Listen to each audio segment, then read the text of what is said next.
It was like far away out in the horizon, and it didn't feel like it was present in such a way, but slowly it got closer and closer and closer.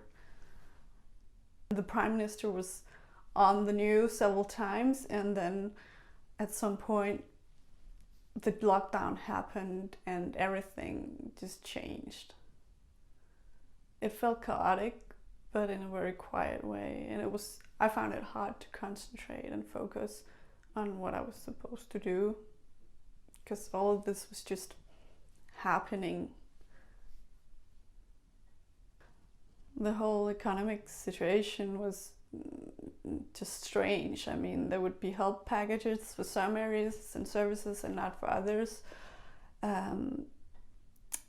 And we could see we had some issues. And then at some point, the company had to fire half of the employees, and I was one of them.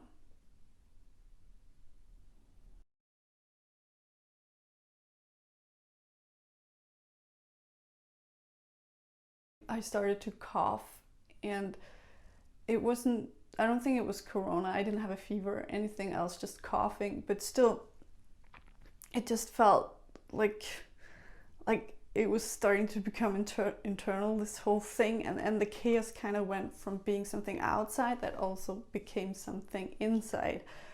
And I was working on a big project at that point, apart from my paid job, and I couldn't focus on drawing anything on this project, and it was extremely frustrating because there was so much time.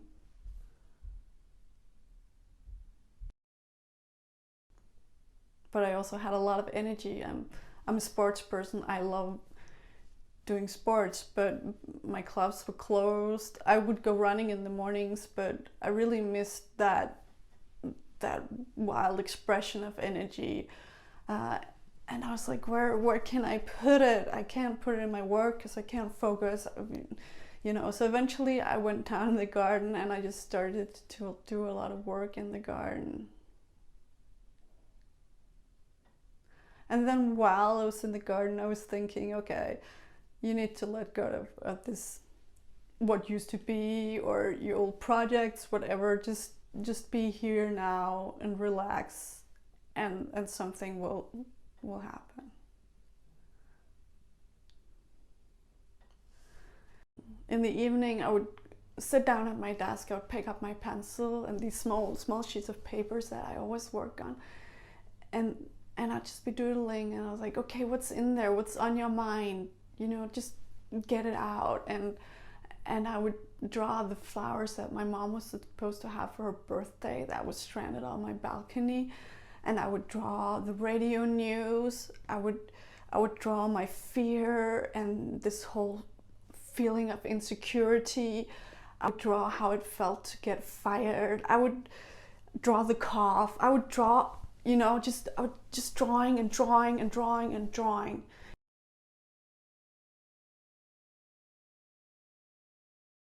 I wanted to get all this out of my body and into the world, all these thoughts and this whole situation. And I really had this feeling, this is a special moment in time. I want to picture it, you know, I want to picture it from a social point of view. I want to picture it from a political point of view. But most of all, I want to picture, how does this feel, you know, because I know this is something we're going to look back upon. At this point, I had decided to isolate myself. I was coughing a lot. I didn't have any other symptoms, but I just thought, okay, I'm not gonna be walking around in public.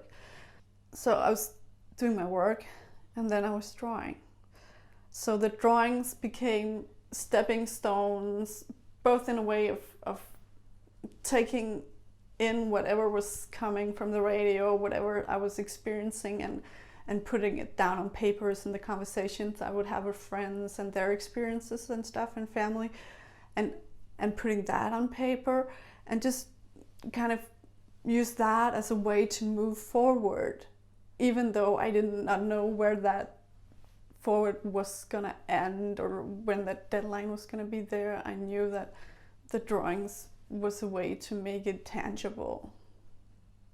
At first I would draw by hand, just pencil and paper, but I knew I had to find a fast way to work, so I decided to work digitally and just really work on the storyline and make it move forward. And then at some point I took some keyframes from the story and I decided to publish them online. Thoreau Lovell from Wet Cement Press saw my work online, and he asked me if I wanted to collaborate. Shortly after the COVID-19 pandemic exploded here and in Europe, I saw something that Lena posted to Facebook with the caption, "Drawing through the pandemic." The graphic style here was completely different than what I'd seen in Denmark, which had been a really finely detailed hand-drawn style. For drawing through the pandemic, she switched to a computer-generated style that was rough and blocky. It felt hurried and urgent. The more I saw of this work, which became the Big Pause, the more compelling I found it. One reason was the Danish perspective. Their female prime minister's competence contrasted with Donald Trump's finger-pointing and denial. But there was more to it than that. There was the personal story of one woman coping with the pandemic in Denmark. Then we talked to a mutual friend of ours, Misha Hoekstra, who's a prize-winning translator, and we really wanted him in on the project. So when Lena approached me about working on the Big Pause, I was immediately interested just because I've always been interested in her work. First her visuals, but then later on her efforts to explore different kinds of visual storytelling. And it didn't hurt that she was working with Thoreau Lovell from Wet Cement Press, because I've known Thoreau for 35 years. Not coincidentally. And I've worked with him on various magazine projects, and he does interesting work. We had a lot of discussions, and there was a lot of editing, and I had to draw new drawings, and some old drawings was removed, and there was a lot of editing happening in that time. And eventually Misha did the translations, and I would do the final text, and then we published in July. At some point I took all my sketches and I put them into one big book. This is my workbook.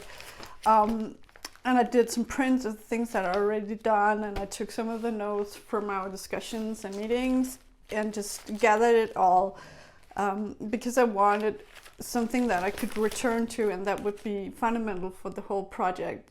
Because I don't like throwing away ideas, so I needed a place to put all my ideas, and they go in here. When we published the first part, it was designed for mobile devices. I wanted people to be able to scroll through the story, because that would be an easy way to get it out there. But that size had some limits. So one of the problems I found was that I couldn't make a big open spread with a lot of details and stuff. It was really simplified to fit that screen size. So I kind of took a step back and started to explore what a book could be like.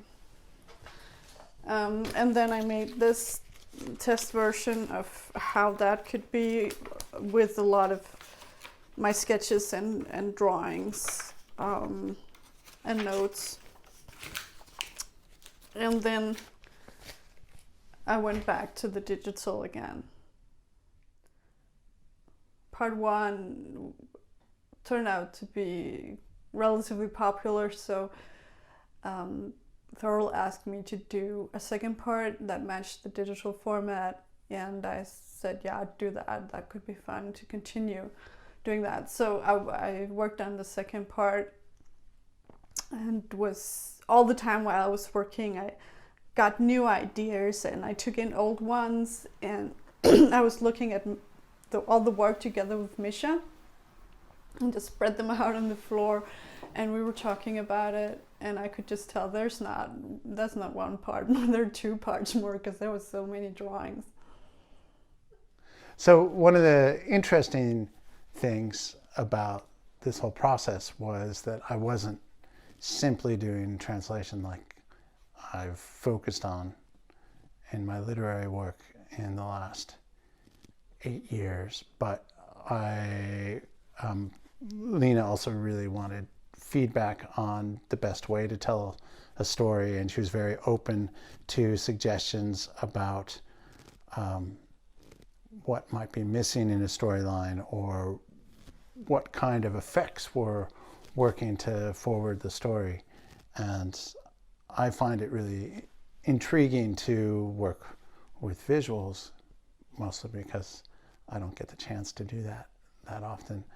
And so it was fun to lay these layouts all across my living room floor and move different pieces of paper around.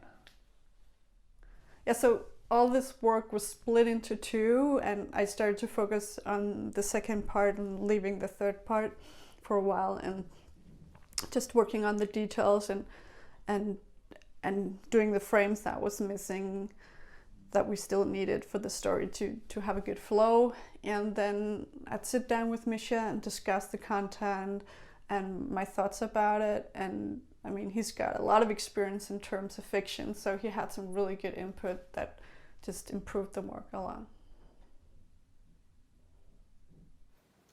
That would be one way to do it. And so here, I mean, these last two. Yeah. But I mean, so this actually starts right in there. Yeah. This isn't like a cafe. So right there, you're in the middle of the conversation. Yeah.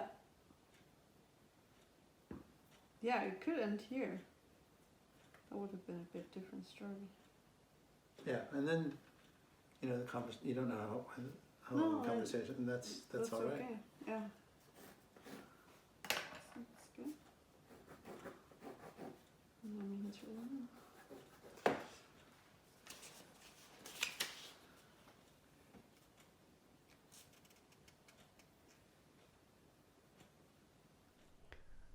So the second part is out now, and feedback is coming in, and it's good.